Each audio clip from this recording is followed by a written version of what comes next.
Ja, mentorji so zelo pomembni povsod, saj nam pomagajo, da se lažje in hitreje učimo. Opozarjajo nas na napake in poskrbijo, da jih ne ponavljamo tudi učitelji v glasbenih šolah.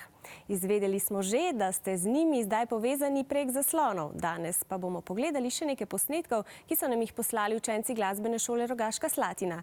Jutri pa bomo spet skupaj zabrenkali na informativne strune. Adijo!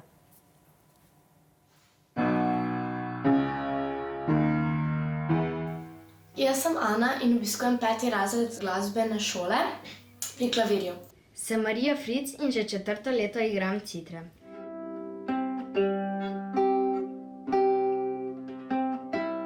Zdravo, sem Dominik in obiskujem 3. letnik nauka o glasbi. Zdravo, sem Jon. Meni se zdi pouk nadaljavo boljši, saj mi lahko pomaga sestra.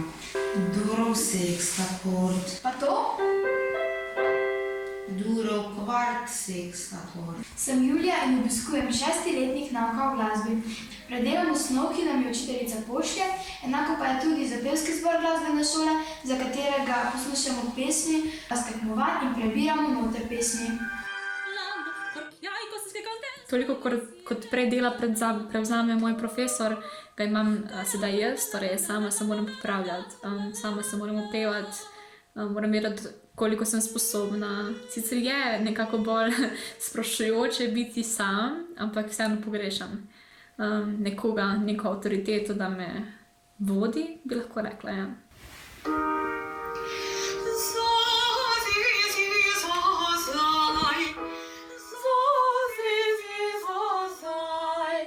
Ok, probaj še enkrat. 3. vrsto samo.